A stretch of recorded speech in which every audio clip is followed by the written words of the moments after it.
lo que vamos a ver son cómo hacer request, peticiones un poco más formales.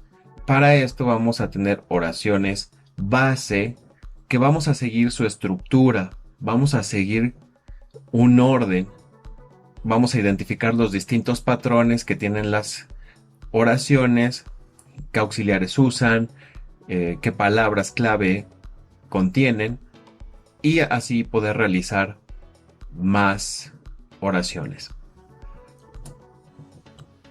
En el primer grupo que vamos a revisar son expresiones que ya tenemos contempladas. Por ejemplo, la parte con can y could, ¿no? Esto lo hemos visto ya en niveles anteriores. Tenemos como ejemplo, can I borrow your pen? Could you lend me a jacket, please? Este tipo de expresiones o request ya más o menos sabemos cómo formularlas. Tenemos el modal can, el sujeto y la colocación. ¿Qué es la colocación?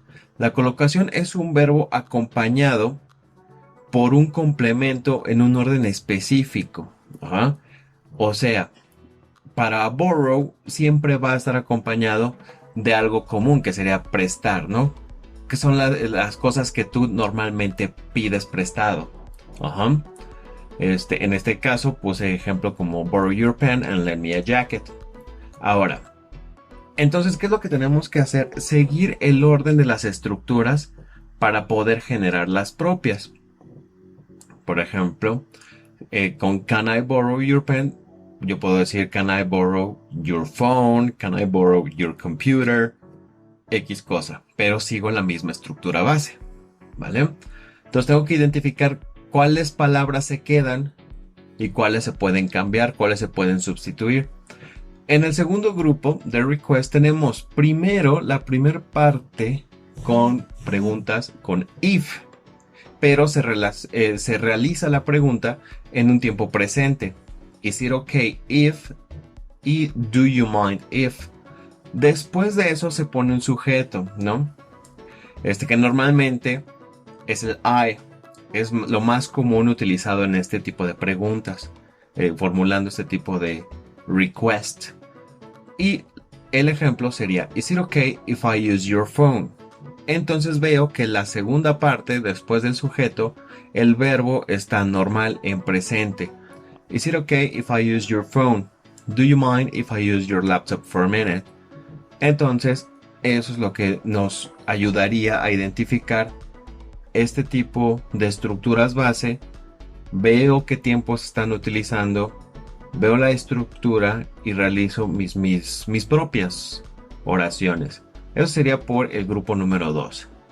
En el número 3, que los voy clasificando así para que sea más fácil y no vayas analizando uno por uno. Tenemos peticiones con el would y un if. Muy importante, tienen que estar como elementos clave el would y el if para poder realizar este tipo de request.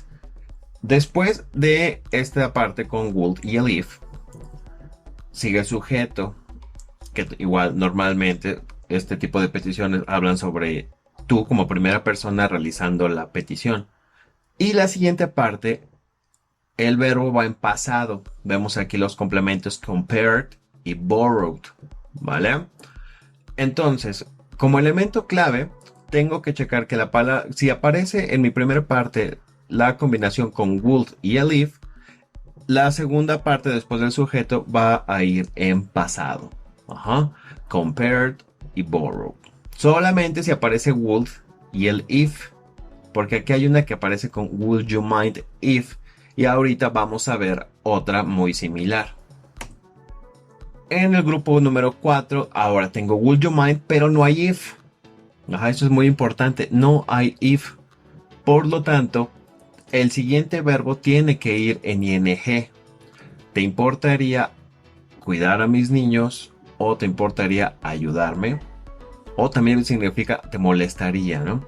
Pero estás pidiendo de favor que te ayuden, ¿no? O la acción que tú quieras poner.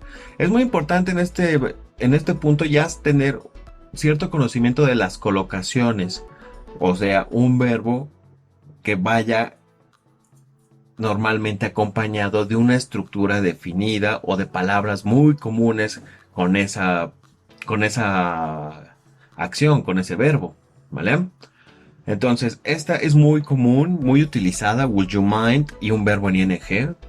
Yo recomiendo que de este grupo que estamos realizando, te aprendas primero would you mind, que te va a ayudar mucho para el momento de incorporarlo a tu speaking, a tu discurso ya de expresión oral.